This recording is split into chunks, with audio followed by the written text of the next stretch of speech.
Добро вечер. Без разлика дали сме на отворен простор или во затворена просторија, секојдневно дишеме загаден и штетен воздух. Граѓаните негодуваат, лекарите предупредуваат, невладините бараат мерки и акција, но за сега нема ништо конкретно од надлежните. Допрва следуваат деновите каде што концентрацијата на убиствените PM честички ќе се мери во стотици микрограми на кубен метар, а веќе е потребен шал или маска за да може да се дише на отворен простор. Бебињата, децата, бремените жени, возрастните, сите се изложени на штетните влијанија на аерозагадувањето со години, па можеби и со декади. Колку загадениот воздух го ослабнува имунитетот и какви хронични болести предизвикува кај децата и возрастните. Колку аерозагадувањето влијае врз ширењето на заразите, вирусите и епидемиолошката слика и состојба. Респираторни, автоимуни, невролошки, широка е лепезата на болести каде што аерозагадувањето и штетниот воздух, кој секојдневно го дишеме, го има својот придонес. PM честичките го земаат својот данок во живот додека на хартија се коваат стратегии, акциски планови, а во реалноста речиси ништо не се превзема. И останува да ги полагаме надежите во дожд или во ветер. Колку смртни случаи годишно има во Македонија како последица на загадениот воздух? Дали воопшто може да се достигнат граничните вредности на Светската здравствена организација? За ризиците и последиците од безброј пати ветеното, а никогаш исполнетото, вечерва во студиото на Топ Тема ќе зборувам со професор доктор Деска Димитриевска, пулмолог и председател на Македонското респираторно здружение. Добро вечер. Добро вечер. Мој гостин во студиото е професор доктор Александар Сајковски, педијатар. Добро вечер. Добро вечер. И професор доктор Мирјана Димовска од Институтот за јавно здравје. Добро вечер. Добро вечер. Дебатите на оваа тема по обичај некако се овој период, најчесто есен и зима, кога Скопје доминира на светските листи за градови со најзагаден амбиентален воздух. Денеска, како што кажавме пред малку, имавме среќа па неколку мерни станици што функционираат се со протоколова и зелена боја. Ке почнам со вас, професорке, доктор Димитриевска. Колкав ризик представува загадениот амбиентален воздух за човековото здравје? Ризикот по здравјето на луѓето е огромен, затоа што секоја од тие PM честички содржи во својот состав комбинација на хемикалии кои што едноставно кажано се отрови.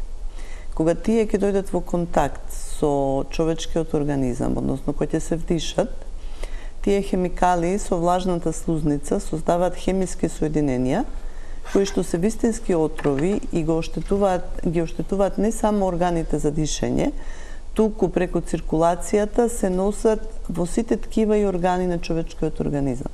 Значи не постои ткиво или орган кој што не страда од вдишување на овие PM честички.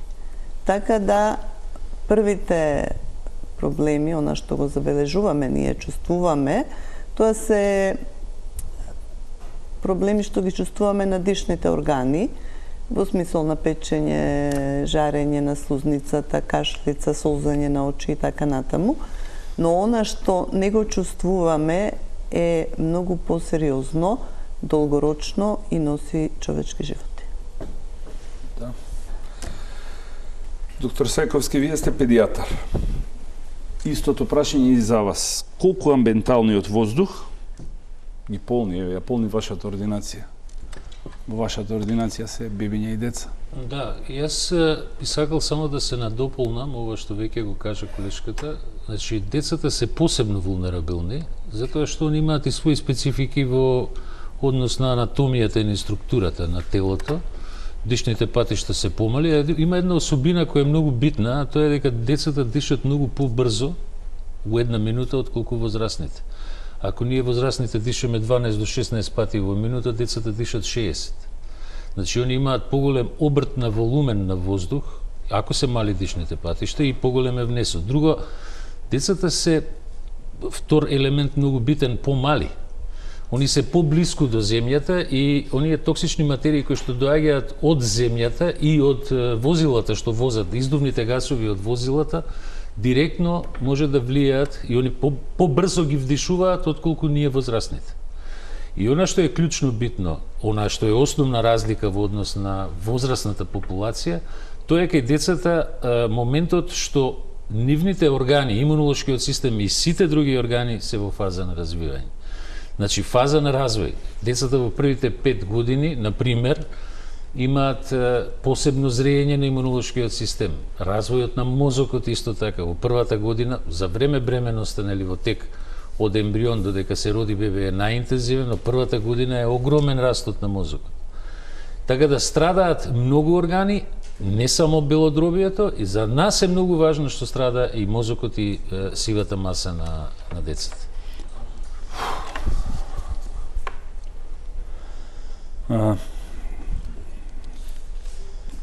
Доктор Димовска, со оглед дека вие и често и доста имате истражувања, истражувачки трудови, имате ли некаква пресметка колку време е минато надвор на отворено, еве, кога PM частичките се над 100, е штетно веќе по човековото здравје? Посакувам да имаше такви пресметки, затоа што влијанието на загадениот воздух зависат од повеќе фактори. Дел од тие фактори ги кажа колегите, како што се возраста, значи генетски предиспонирани фактори, пол, возраст, приемчивост, сукцептибилност на самиот организам, кој што е различно од човек до човек. Не постои студија која што ќе вели толку време поминато надвор, на отворено или па дури во затворена просторија, затоа што не треба да го заборавиме и квалитетот на воздухот во затворени простори, кој што и текако може да влијае на нашето здравје, ќе доведат до тие ефекти, затоа што се зависи од време на изложеност, односно време на експозиција, дали е тоа часови, денови или години, како што ние имаме веќе неколку години на хронична изложеност, велиме, ќе зависи од индивидуални карактеристики на поединецот, пол, возраст, генетика и така натаму, но многу зависи и од некои животни стилови и фактори. Дополнително го обтоварува, дополнителни ризик фактори се дебелина, која што не еднаш и за време на ковид пандемијата беше спомната како главен коморбидитет за смртноста што ја имавме, понатаму хипертензијата, диабетот, некои хронични респираторни заболувања кои што се резултат на животни стилови и навики на поединецот и така натаму. Така да резимирам, одговор на вашето прашање е било не постојат такви студии, меѓутоа за среќа постојат студии кои што можат да проценат колку од тие што починале од вкупната смртност починале заради квалитетот на воздухот, при тоа елиминирајќи ги другите ризик фактори, особено пушењето како главен ризик фактор за настанување на голем дел на симптоматологија и болести кои што се причини и за заболување на смрт, а може да се припишат и на пушењето и на аерозагадувањето. Да, за таа бројка подолу малку ќе зборуваме. Доктор Димитриевска, како е кај вас во вашите ординации на пулмологија? Имате ли наплив на пациенти во овој период со респираторни проблеми или не? Како последица секако на воздухот надвор што е? Големен е бројот на пациенти во нашите амбуланти и на клиниката. И тоа имаме две категории на луѓе кои што е зголемен нивниот број. Сите луѓе кои што имаат хронични респираторни заболувања, пред се луѓе со хронична обструктивна белодробна болест, луѓе со астма, со интерстицијални белодробни заболувања, сега имаат влошување на нивната состојба, која што пред тоа и била во ремисија, велиме ние, значи стабилизирана со помошна терапија, на пациентите си функционираат, но сега, откако се зголеми загадувањето, доаѓа до влошување на таа состојба и нив им треба додатна терапија или понекогаш и хоспитализација. Имаме и една друга категорија на луѓе, тоа се во принцип здрави луѓе, кои што започнуваат како некои банални вирози, но тие вирози за жал не поминуваат, бидејќи луѓето дишат воздух таков како што има Скопје. Сега тие вирози имаат пролонгирано дејство, прават системски ефекти и на нив исто така им треба сериозен лекарски пристап. Доктор Сековски, за амбиенталниот воздух е, да речеме, совирано прашање дека е штетен. Кога станува збор за децата, што станува со воздухот што го дишат внатре? Колку се тие заштитени? Со оглед дека поминуваат доста просто време и во училници. Тој што го дишат внатре исто како и тој надвор, ама уште можеби и полошо еден друг елемент. затоа што кога збориме за внатрешниот воздух, тој доаѓа унутра грејењето, ако се користат, да речеме, горива од типот на дрва, ќумур, да речеме, и готвењето, кое што исто така може да биде фактор за загадување на внатрешниот простор. И трето, нормално пушење. Значи, ако родителите или семејството пушат, значи, неминовно дека колку е надвор, толку е и внатре, може би дури зависи од тоа како се користи, како се спрема храната и се она како се функционира во едно општество. Но би сакал само да додадам, апропо ова што веќе го отворивме како тема, знаете, многу е трагично кога ќе чуете некои бројки. Например, ние имаме официјална информација од сите светски значајни институции дека 7 милиони деца годишно умираат како предвремено родени деца, родени од мајки кои што живееле во средини со високо аерозагадување. Затоа што PM честичките по 2,5 и помали, кај бремените жени ја поминува плацентата и прави еден воспалителен процес, а тоа не се само, како што вие споменавте, не се само честичките, него и други субстанции, како што е сулфур диоксид, азот диоксид, јаглероден моноксид, озон, например, исто така многу присутен доле, блиску до земјата. И, например, во земјите на Европска Унија, членките на Европска Унија, 400.000 годишно предвремено родени деца умираат поради влијание на аерозагадувањето. Значи, тоа видите, тоа е страшна бројка. И покрај тоа ние цело време зборуваме, барем јас можам да кажам во педијатријата, нашата главна синтагма е заштитите ги бремените жени, новородените деца и децата воопшто. Нешто што ние треба да го направиме, а у суштина можеби утре они ќе кажат кога ќе пораснат, вие сте криви за тоа што не заштитивте. Да.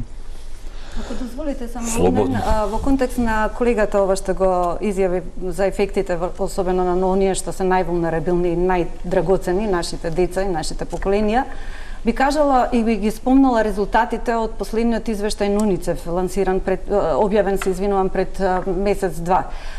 Вела дека во нашава земја од 9 починати новороденчиња и доенчиња, значи тоа се деца до 12 месечна возраст, од 9 починати, едно починало заради загаден воздух. Тоа звучи алармантно голема бројка. Меѓутоа, не велам дека е олеснителна околност, но сепак подобро стоиме од европскиот просек и просекот на Централна Азија.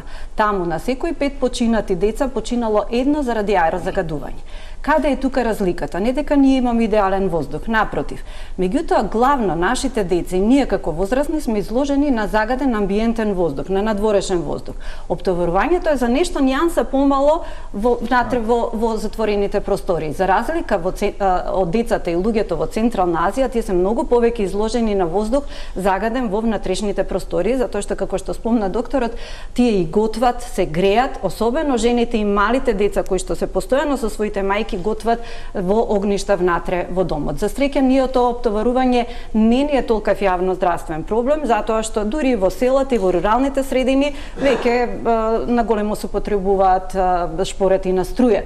Меѓутоа, сепак квалитетот на воздухот не е нешто значително подобар од оној амбиенталниот, и тоа го покажи последната студија на UNDP објавена вчера.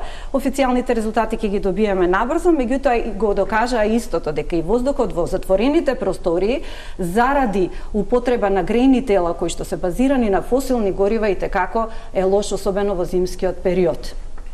Да, имаме училишта, имаме болници што Апсолутно се греат и функционираат на мазут. Во руралните средини особено, еве сум имала прилика сите села на Шарпланина да ги прошетам, навистина училиштата, богати села, се работи за навистина богати куќи, ќе видите асфалтирани улици, значи воопшто немате впечаток дека се работи за рурална средина, меѓутоа во училиштата енергетска ефикасност е мисломна именка, прозори кои што ниту се затварат, а камоли да кипат доколку има потреба, и сите речиси без исклучок се греат на ќумби. Знаете, оние најпримитивни уреди за загревање. Најдостапен е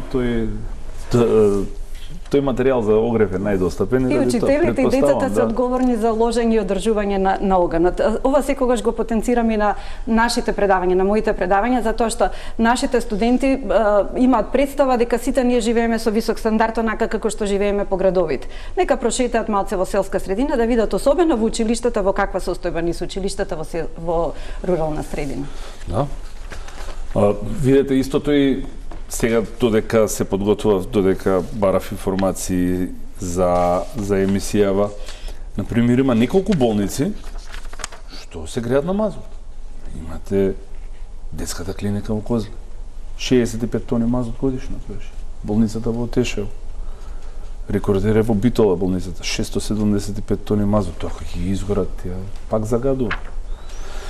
Добро, има планови да се модернизира грењето, да се приклучат на гласификација, меѓутоа, еве конкретно за физикална терапија, за заводот за физикална терапија, болницата, како што нарековте, тој план добри 3 години можеби слушам дека еве во финална фаза да се гасифицира, до каде навистина немам информација, но прочитав таа информација и јас дека се уште се греат на мазот и оваа зима. Тоа е проблемот што тие информации ги слушаме со години, ама некако не проаѓа.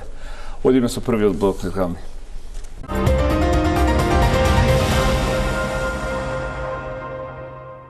Продолжуваме со доктор Димитриевска.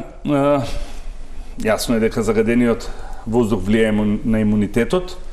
Колку брзо може да го уништи, колку брзо може да го оштети имунитетот, тоа ми е едното прашање. И второто, секако, дали треба да ги подготвуваме маските за надвор? И какви маски, секако? Многу е релативно за колку време ќе победи загадувањето над имунолошкиот систем. Тоа зависи од многу фактори. Првите симптоми, оние што се акутни, оние што ги чувствуваме, се јавуваат веднаш. И ги чувствуваме веднаш.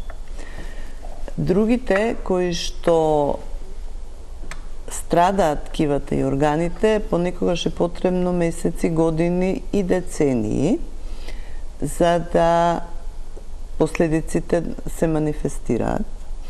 Затоа што како резултат на загадениот воздух, веќе кажав, не само што страдаат дишните патишта, но го зголемен бројот на срцеви удари, например. Зголемен е бројот на мозочните инсулти. Зголемен е бројот на малигни заболувања, и тоа не само малигни заболувања на дишните патишта. И сега, за да се развие и клинички се манифестира една таква здравствена состојба, понекогаш е потребно подолг период и многу пати тешко е да се прецизира во процент колку загадениот воздух придонел да таа болест се манифестира. Знаете како, можеби состојбата не би се развила ако човекот живеел во некои услови каде што има сосема поинако воздух за дишење. Од тука одговорот точно за колку време кој систем ќе се предаде не може да се каже, но како и да е, на секој имунолошки систем отровите што ги внесуваме секој ден не му помагаат, напротив го деструираат. И тука ќе се јави уште некој додатен момент, ендоген, екзоген, и веќе проблемот настанува. Што се однесува до маските, дали треба да се носат, препораките се да секоја можна ситуација се избегнува изложеноста. Прво, препораките се да не се излегува надвор кога се високи концентрациите на овие честички, да се бира период на денот кога е помало аерозагадувањето. Да, но сепак тоа се идеални услови, доктор. Да не се прават физички активности било какви, затоа што, како што кажа доктор Сајковски, со поголем број на вдишувања внесуваме повеќе отровни материи. Затоа се забрануваат сите спортски активности, физички активности на отворено и така натаму. Носење на маска е заштитен фактор и помага да се намали количината на тие вдишани честички. Меѓутоа не е апсолутна заштита. Сега, какви маски? Секоја маска дава некаква заштита. Колку е пософистицирана, колку е наменски направена, да ги постојат со филтри, вакви, такви, да не навлегувам јас во технологија која што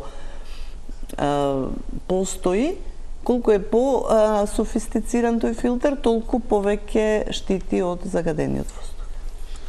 Сакал сам ако може да дополнам овде, пошто сега јас со деца работам, баш околу имунолошкиот систем. Значи, кај децата имунолошкиот систем зрее. Значи, кај нас возрастните, он е веќе Да. созреан, функционира во целиот свој опсек. Проблемот кај децата е што овие штетни материи, овие отрови, меѓу и не се само аерозагадувањето, тука ви се и овие пестициди, органофосфати и разни хербициди што се користат во индустријата. Они може да направат многу латентни и суптилни промени во имунолошкиот систем. И кај децата во првите години од животот, тој така наречен неспецифичен имунитет е одличен, но специфичниот имунитет зрее. И изложеноста на овие токсични материи кои што влагаат во циркулација, они може да направат многу суптилна промена во имунолошкиот систем која стои латентно. И во еден момент, што рековте, после година, 2, 5, не знаеме кога, некој тригер фактор да активира и да се појави некој заболување. И тоа денеска нас ни се случува во педиатријата, да се појавуваат болести кои што порано не биле така чести. Значи имаме страутно зголемување на број на деца со малигни болести. Малигните болести во основа се проблем на имунитетот, така. Имаме страутно зголемен број на деца со алергии. Значи кај нас веќе над 25% од детската популација е со некоја форма на алергија. Имаме автоимуни болести кои по принцип не би требало така масовно да се појавуваат кај децата. Имаме и други заболувања, значи и психосоцијални заболувања, мислам и на ниво на централниот нервен систем, нешто што ни ствара голем проблем во рутинската пракса во педиатријата. Никогаш не знаеме кој е тригер факторот кој што ќе го активира целиот тој процес за да се појави некакво од тие тешки заболувања, но факт е дека се зголемува бројот. Еден од надворешните фактори кои што драматично влијае на тоа е и ова аерозагадување, да кажем. Значи не е само белодробието, тоа сакам да кажам, трпи целото тело.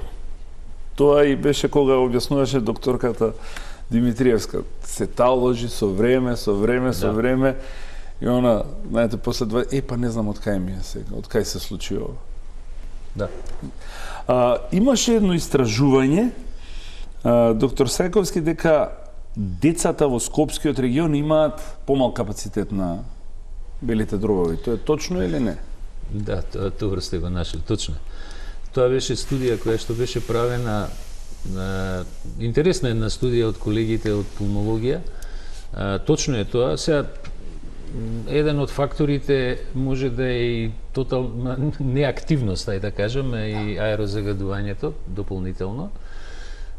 Но има повеќе студии кои што се правени особено во алергиската структура на децата, алергии и појава на астма кај децата, што исто така, знаете, не е спорно дека може да се појави астма, меѓутоа ние се поише ги имаме тие деца. И повторно и астмата е на некој начин заболување кое е врзано со тој имунолошки одговор. Иначе точно е дека е помал капацитетот. Добро, општо познато е дека аерозагадувањето го намалува и функционалноста на и белодробните капацитети, затоа што, како што кажа колегите, детето не се раѓа со максималниот капацитет на белите дробови, туку максималната зрелост ја достигнуваат кај девојчињата нешто порано, во околу пубертетот кога завршува, кај момчињата некаде до 20-та година. Така да максималниот капацитет и функционалност практично децата ја доживуваат на таа возраст.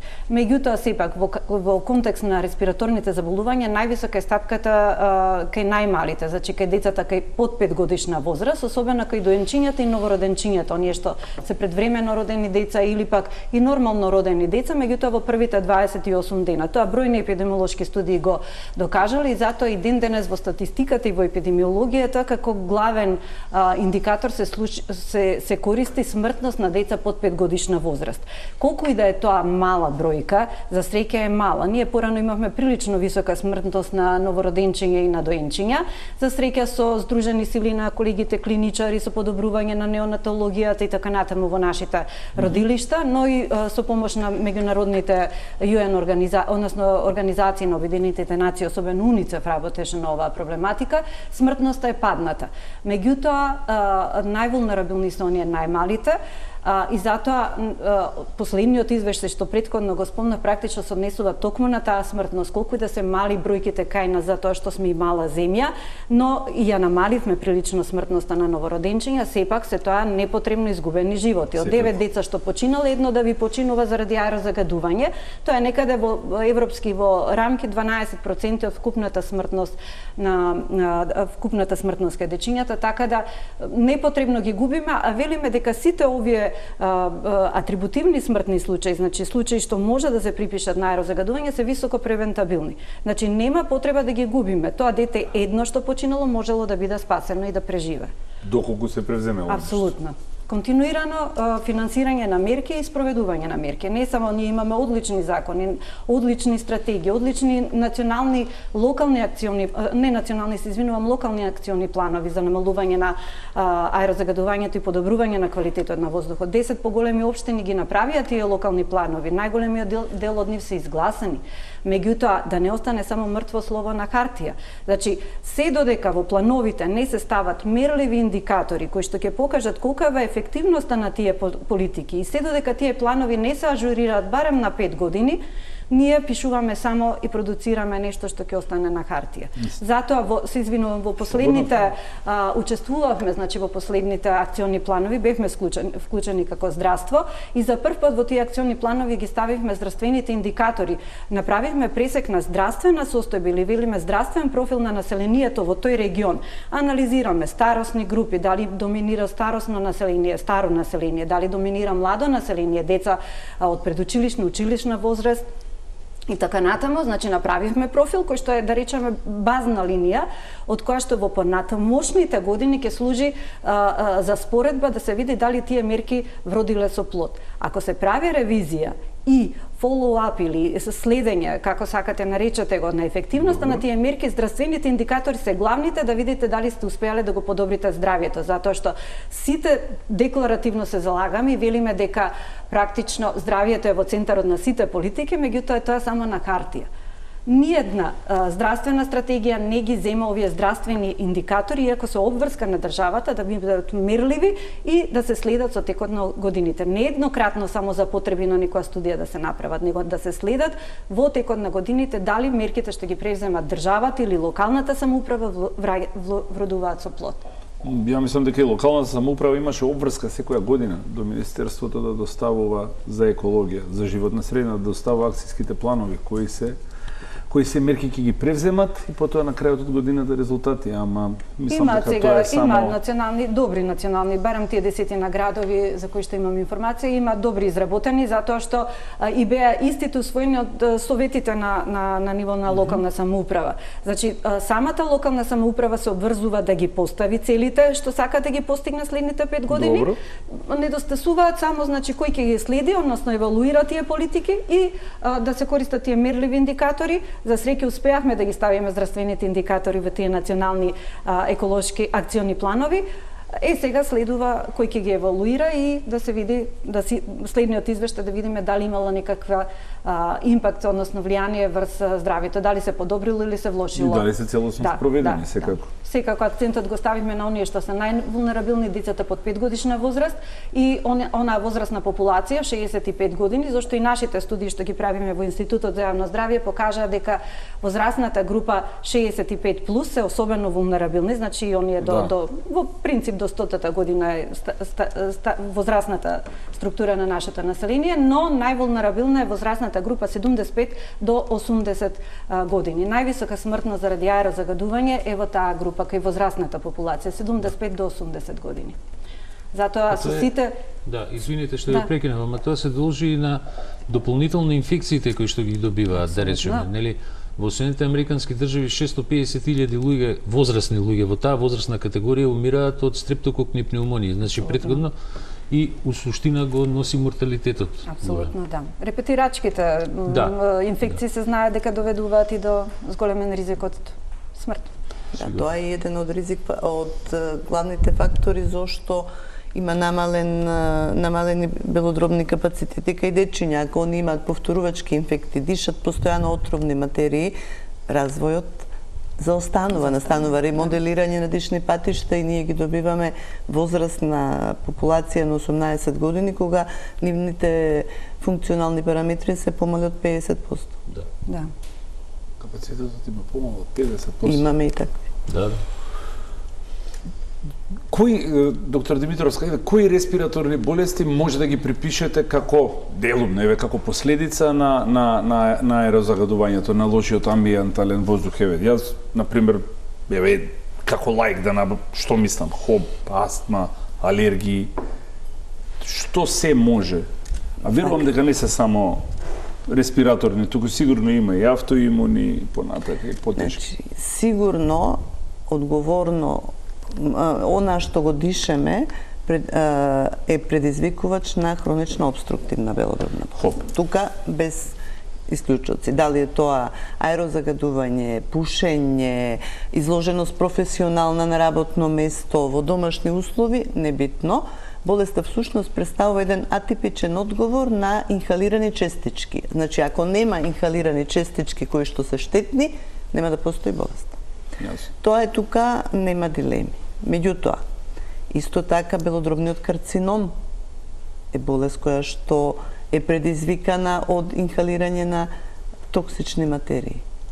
Астмата е болест која што има многу широка палета на тригер фактори, предизвикувачи, дел познати, дел непознати. Но аерозагадувањето е повторно момент кој што ги откочува тие тригер фактори и има свое влијание. Воспаленија, повторувачки инфекции, не само на белодробието како пнеумонии, туку и на дишните патишта, исто така, многу е важно што дишеме. Така да, многу е тешко да се дефинира по дефиниција овој фактор е исклучиво виновен, но влијае апсолутно на сите. Влијае. Апсолутно.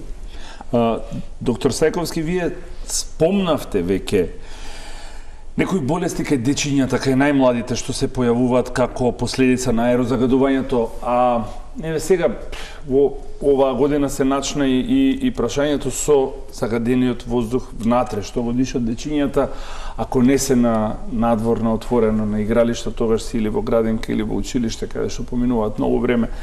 Од тоа што можев да чујам деновиве, зашто се говореше на оваа тема, значи има последици по здравјето на загадениот воздух што го дишат внатре. Има последици по здравјето на помладите, од тежното мислење, од тоа што чув проблеми со говор, понатака. Што ќе ми кажете вие, што се може да направи тој загаден воздух внатре, со какви проблеми, со какви болести се сретнавте? Погодите најатрактивната болест на модерното време, тоа е аутистичниот спектар, така ми личи као прашање. Видите, да ви кажем, има една феноменална студија, морам така да го употребам зборот, студија со анализа, Стенфорд ја правеше,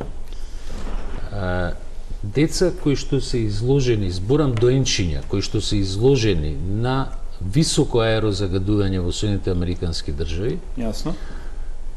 На негде над 2000 деца, правени се голем број на анализи и покажано дека тие деца имаат физички помала количина на сива субстанца, имаат развој на болести од аутистичниот спектар, имаат АДХД, знаете, тоа е исто така состојба на модерното време, и, што е многу интересно, понизок коефициент на интелигенција. Истата студија во Science објави, после во два града помали во Соединените Американски држави, каде што индустријата е затворена од економски причини, и спроведени планови локални за прочистување на воздухот, дека кај истите деца кои што се анализирани, коефициентот на интелигенција во наредните години, како биле под подобар воздух, е зголемен за 5. Јасно. Значи, докажано е дека еден од факторите кои што може да влие на когнитивните функции исто така се нарушени.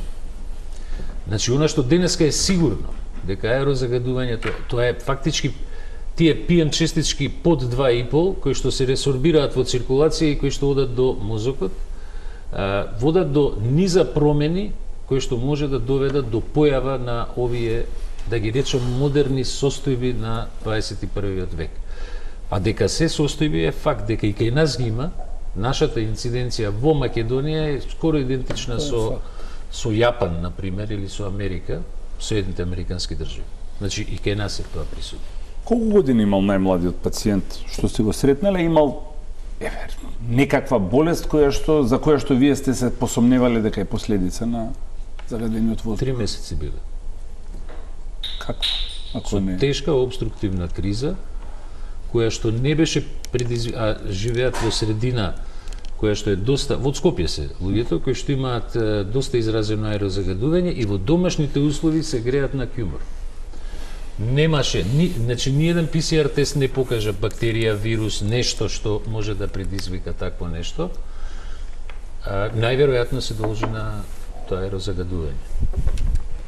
3-месечно бебе. Страшно. Доктор Димовска, дали има напредок во Македонија? Со оглед дека вие се бавите со истражување и со анализи, и вие лично и институтот, што покажуваат бројките сега? На почетокот спомнавме дека на аерозагадувањето се припишуваат помеѓу 4 и 5 илјади смртни случаи годишно.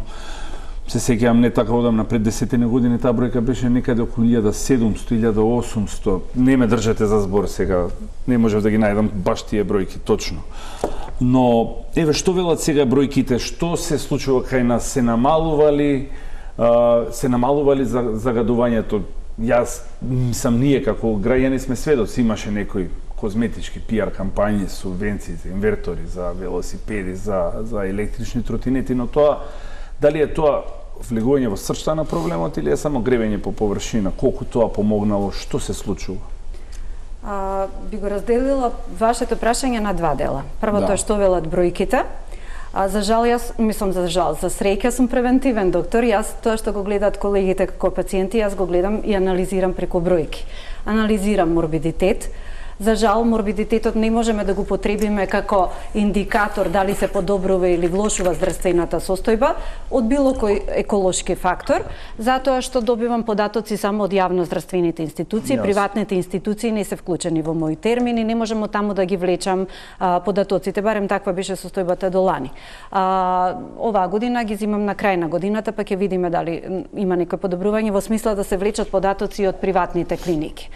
Но смртноста, не дека јас сум фиксирана за смртноста, меѓутоа сите епидемиолошки студии базирани на смртноста се најсигурни од повеќе статистички фактори, меѓу другото човекот умира еднаш, а може неколку пати во текот на животот да се разболува и дека тие мискласификации или погрешно кодирање, несоодветно кодирање при шифрирање на болеста кога клиничарите работат со толку пациенти, нормално дека не можат секогаш да обрнат максимално внимание која диагноза да одберат точно, особено до втора децимал.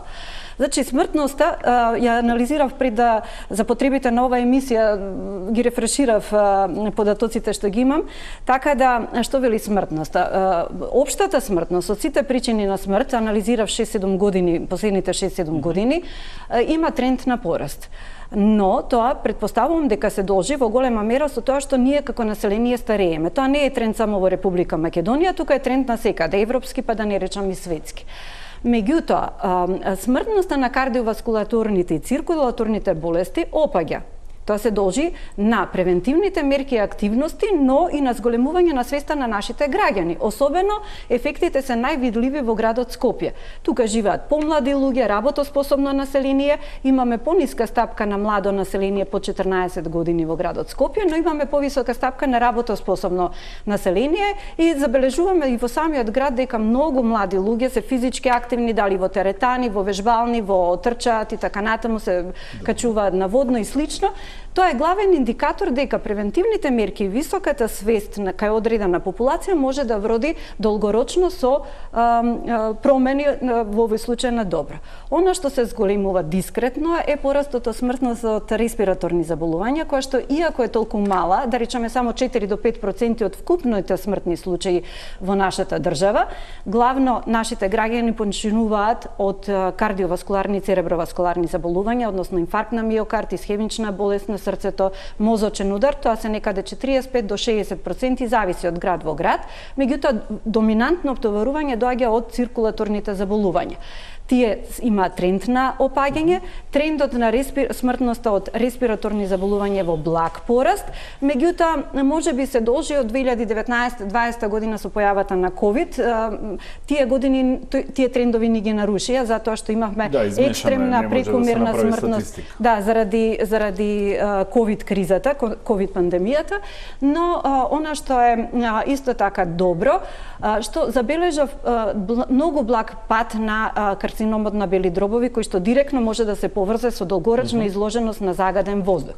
Не знам како е додено до тоа, дали се работи за некоја погрешна мискласификација, диагностицирање или не знам што, меѓутоа или не е погрешен статистички податок, затоа што треба да земеме во предвид дека нашата нација е за жал броена во најпушачката нација во Европа. Значи ги срушивме сите рекорди, наместо пред некоја година процентот на пушачи во Република Македонија беше 45% и сега е веќе над 50%. И оној закон кој што навистина можевме да се пофалиме за забрана на пушење во јавни простори, направивме фарса од тоа. Можеме и сведочиме дека не можеме да отидеме на ручек, на вечера во ниеден ресторан затоа што се пуши насекаде и во затворена и на отворени простори.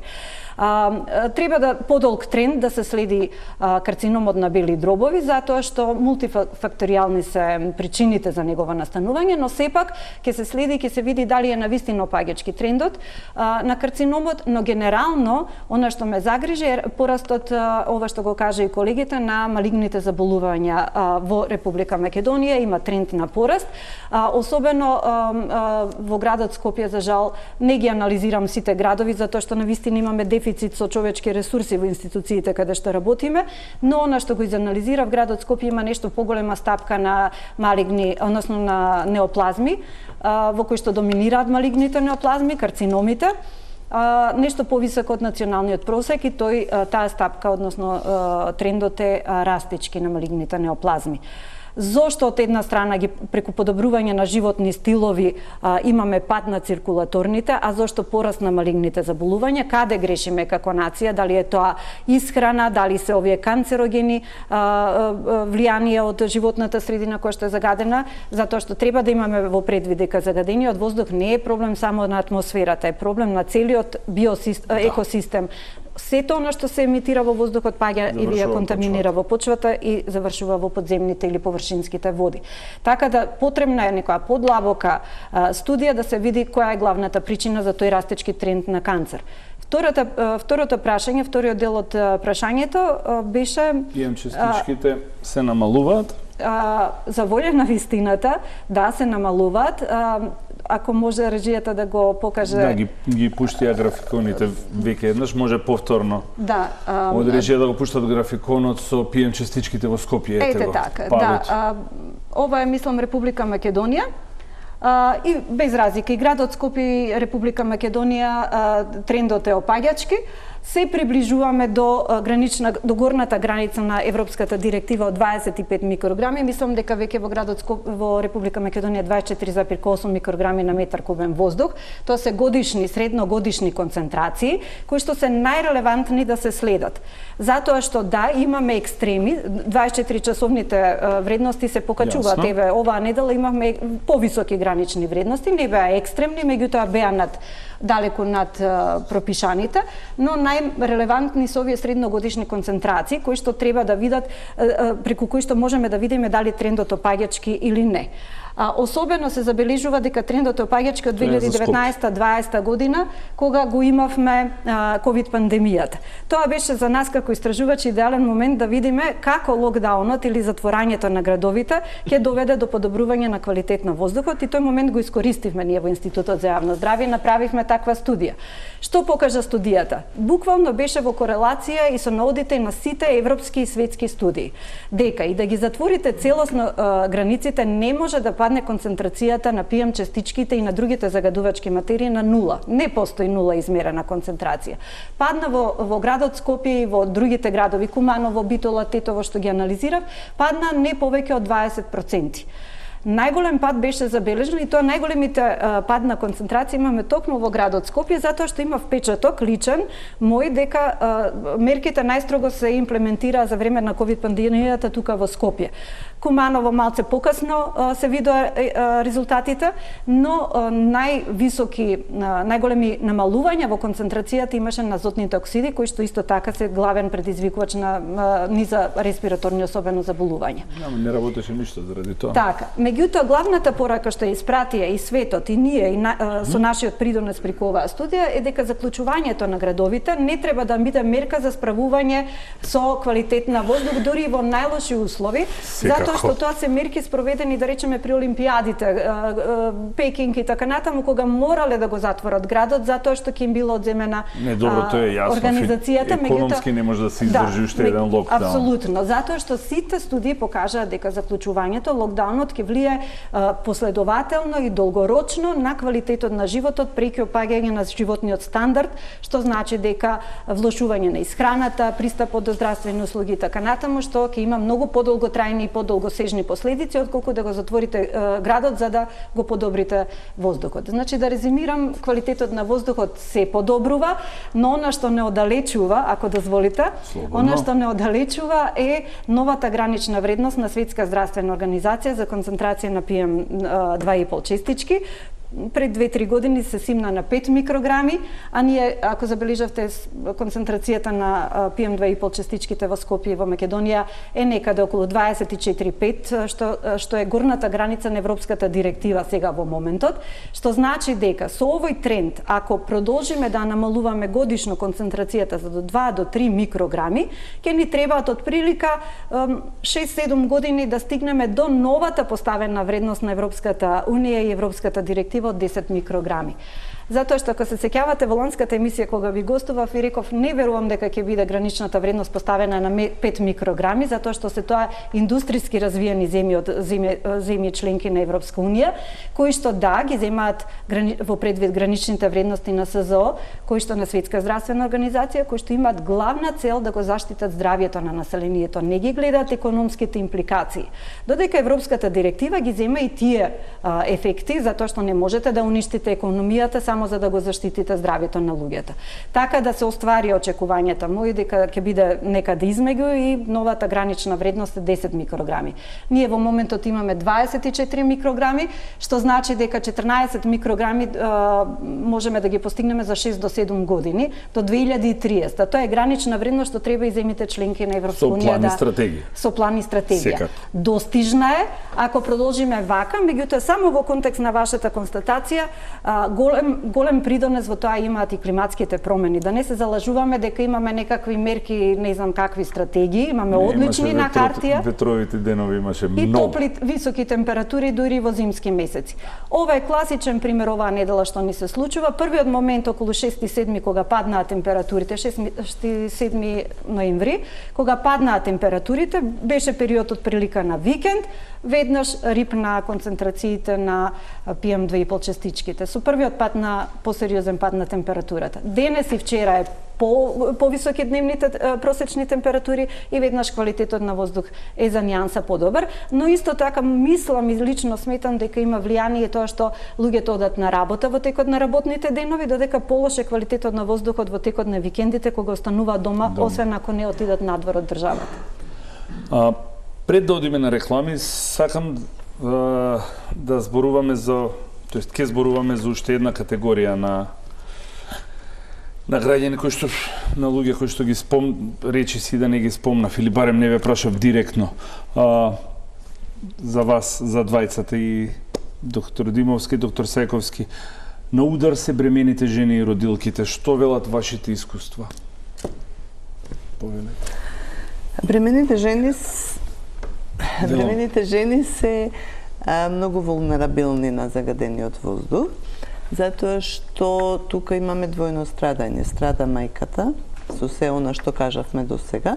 Низиниот имунитет и фрагилност во тек на бременоста се многу поосетливи и она е поизложена на сите овие работи што веќе ги кажавме. И од друга страна кажавме дека аерозагадувањето ја поминува плацентата, било како PM честичка, било како растворени хемикали во различни форми и тие директно го атакуваат плодот додека е во утробата на мајката и доведуваат до различни облик на страдање на плодот. Најбанални работи се намалена родилна тежина и така натаму, но студиите реферираат и за многу посериозни пореметувања на развој на плодот, со вродени аномалии, со мртвородени плодови и така натаму. Така да трудниците се категорија на популација која што се многу вулнерабилни и треба да бидат заштитени на секој можен начин од негативното дејство на аерозагадувањето. Доктор Сајковски, вашите искуства? Да, потполно се слагам. Знаете како, бремените жени треба да бидат навистина многу добро негувани и чувани во едно општество. Посебно и во нашава земја, затоа што наталитетот ни е драматично паднат, нели, глобално. Вие гледате дека и бројот на живородени деца е паднат многу ниско. Значи, ако земете повеќе десетици илјади деца помалку се раѓаат сега, отколку, да речеме, првите години после Втората светска војна. Она што ние директно го гледаме, тоа е раѓање на деца, ова што го спомена колешката, раѓање на деца со пониска родилна тежина, смрт на фетусот и раѓање на деца со предвремено родени деца. А предвремено родените деца, значи на почетокот на емисијата кога споменав дека 7 милиони деца умираат во светот, предвремено родени деца, тој е податок кој што е од Светска здравствена јадуница. Значи не е од овака податок. Поврзано со предвремено раѓање заради високо аерозагадување. Најмногу е тоа изразено во пониско развиените земји, економски пониско развиените земји, но го има и во високо развиените во Европска унија. Значи тоа за мене како педијатар, значи прво многу е битно да се има во предвид дека кога една мајка ќе роди предвремено дете, тоа е прво голема траума и шок за семејството, но и голем трошок за семејството и за државата. Да. Значи, ние треба да се бориме да тој прематуритет се намали колку може повеќе. Еден од факторите, ако имаме добри акциони планови, за ова аерозагадување. Ако ние во Македонија, мислам, сепак со толкав наталитет многу помало отколку што е во големите земји, нели? Мораме да преземеме мерки да тоа го подобриме. И сега, кога се мерките во прашање, морам да ви кажам нешто што е многу интересно. Например, имате средини, имате, да речеме, болници, имате места каде што се користат високо развиени пречистителни машини, да кажам, нели, и самиот внатрешен воздух е добар. Но кога ќе излезете надвор, без оглед дали е тоа на работа, нели, или тоа дома сте го направиле, кога ќе излезете надвор, вие сте на удар на аерозагадувањето. Ние често пати ги советуваме родителите, особено кај деца кои што се прематурни, па нели поминале, кои што имаат проблеми респираторни понатаму, кои после во тек на животот ќе поминат кај колегите на клиника за пулмологија, често пати ги советуваме да вршат што можат подобро пречистување на воздухот дома. Користење на апарати кои што ќе го прочистат воздухот. Сега колку може тоа да се направи? Тоа е едно од потенцијалните решенија, вака адхок решенија за едно семејство, да кажеме. Меѓутоа не е решение за цела држава. Одиме со реклами и се враќаме на последниот дел од емисијата.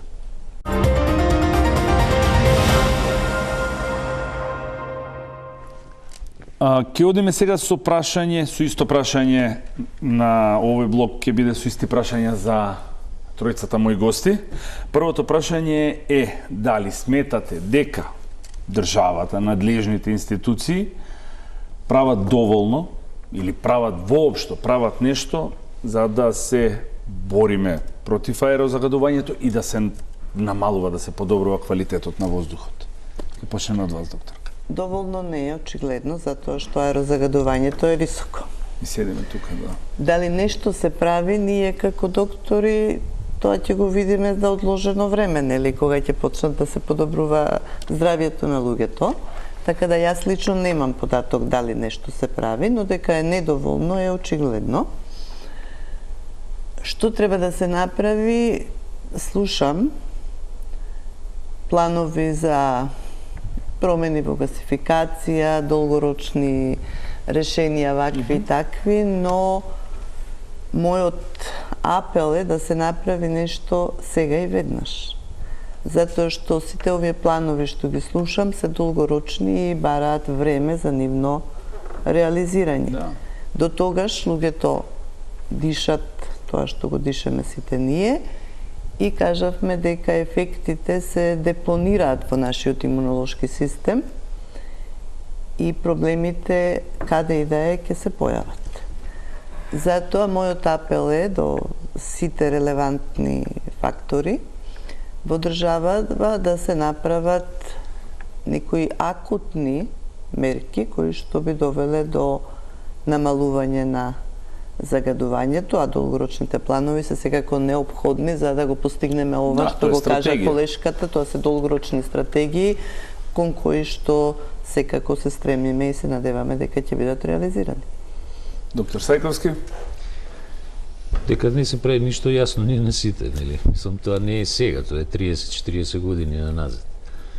Но мене ми смета кога ќе каже некој државата дали прави. Па ние сме државата. Сите ние сме дел од таа приказна, нели? Мене најмногу ме боли што, да речеме, ние не можеме да направиме исчекор, да речеме во градинките да се направи, например, систем кој што ќе го прочистува воздухот во школите. Централна клима. Значи сите се крстиме во децата, а во суштина ништо не правиме, немаме ни нови школи, многу малци, така.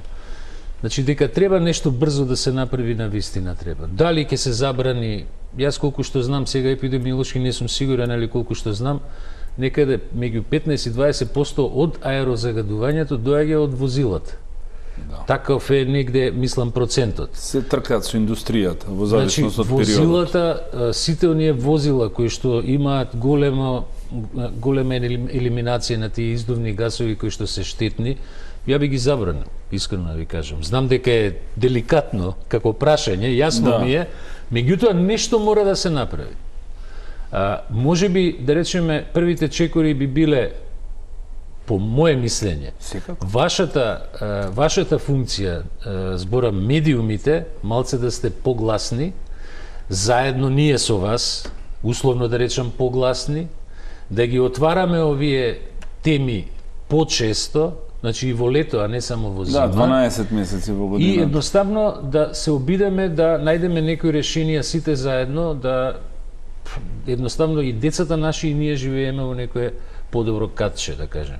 Едноставно така гледано. А има методи со кои што може да се прочисти воздухот во кој што е, да речеме, школите, земете ги и градинките. Да, се согласувам потполно. Останувате вие, доктор Димовска, повелете. Драго ми е што колегата начна нешто што се нарекува студија за проценка на удели на емисии од кој сектор најмногу доаѓаат. Имавме еден период кога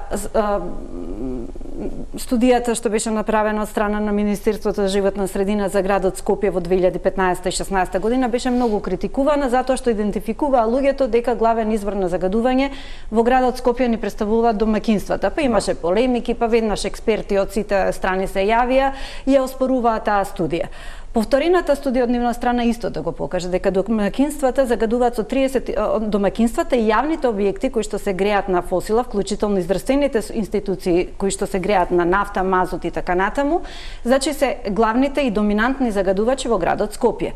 За среќа, после неколку години, пред некој ден беше промовирани резултатите на студијата на UNDP во други дополнителни 5 града, Струга, Кавадарци, не ме фаќате за збор за останатите кои беа, меѓутоа ги покажа истите резултати. Процентите горе-долу се исти. Значи, доминантен извор на загадување се домаќинствата и загревањето како фактор и загревањето на јавните објекти. Сообраќајот од прилика 20%, не ме фаќате за збор, ги чекам. Сообраќајот индустријата се 20%. Останатото се она што се појави со новата студија и се докажа со новата студија на UNDP сега последнава направена оваа година е дека доминантно во зимскиот период се тие извори на загадување, а во летниот период е сообраќајот и ресуспензија на честички. Што тоа значи? Се додека одиме по улица и нашите чевли се запрљани, значи не ни требаат мониторинг станици да видиме дека не имаме проблем со аерозагадување.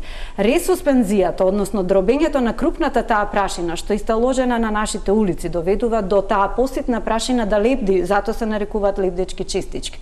Што значи дека да се подобри хигиената, значи доминантно, да се престане со ово урбано дивење, во кое што јавниот интерес се става како поинфериорен од интересот на бизнес секторот, особено на градежните предатори, јас би ги рекла.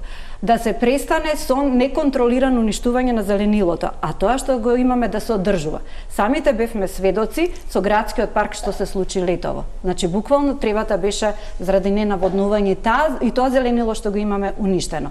Сето тоа доведува уништеното зеленило и градењето буквално на целата градежна парцела, бетонизирањето на градот, да ние немаме зелени површини што ќе ги задржат тие покрупни честички прашина да не се трансферираат на нашите улици. И нормално со добра хигиена на улиците, така ќе намалиме контрибуцијата на тие честички во летниот период, што ја докаже оваа студија дека ни се проблем во летниот период.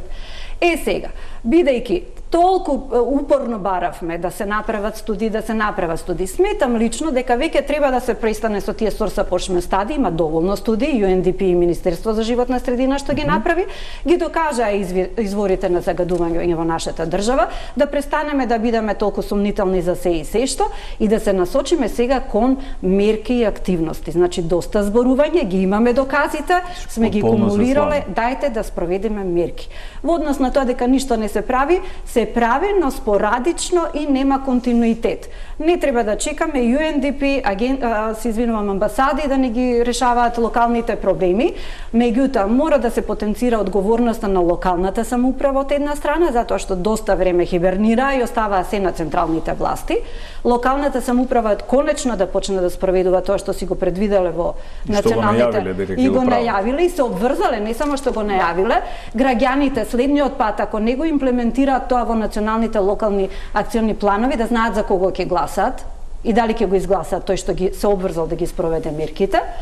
Значи да имаме следење на ефективноста на тие локални акциони планови и она што е најзначајно и мораме и го начина и колегите како проблем. Државата сме ние луѓето. Конечно да прифатиме нашата индивидуална одговорност, затоа што и ние пред да периме со прст треба да се запрашаме што ние сме направиле за подобрување на животната средина. Се додека возиме автомобили за 100 метри, еден човек во еден автомобил, се додека гориме отпад и несоодветно се однесуваме, управуваме со отпадот, немаме право да зборуваме и само да вперуваме и да чекаме локалната или централна. Не ги амнестирам ниту локалната, ниту централната власт. Само во контекст на ова, еве сега едва и чекам да ги видам ефектите на наредните 5 години од она што се посветува ова моментална влада на воведување на когенеративни централи, што значи производство на топлинска енергија и електрична енергија. Ќе ги видиме, постојат мерливи индикатори и ќе видиме да сме здрави и живи по 5 години минимум, дали ќе има ефекти врз подобрување на здравствените. Да ги изградат. Така, студиите што ги работиме во институтот се едни од најдобрите индикатори и следење на овие стапки што ги спомнавме претходно на смртност, на морбидитет и така натаму, да видите што ви се случува во животната средина и нормално акцентот ќе го ставиме на нешто низ индикатори, лакмус, малите дечиња под 5 годишна возраст и возрастната популација. Ви благодарам. Почитувани, тоа беше се за вечерашната емисија на Топ тема. Моите гости дадоа одлични информации за да ја доловат сликата што точно ни се случува и што ним им се случува, што гледаат на нивните работни места. Дадоа препораки, се надевам дека тие што треба да ги следат, ги ја гледа емисијава и ги чуја, ги слушнаа препораките и веќе ќе почне нешто по-конкретно, по-опипливо да се прави, а во меѓувреме да, како што кажа, многу е и до нас за да дишеме подобар и поквалитетен и почист воздух. Ви благодарам за вниманието и ве повикувам да останете на програмата на телевизија Телма. Довидување.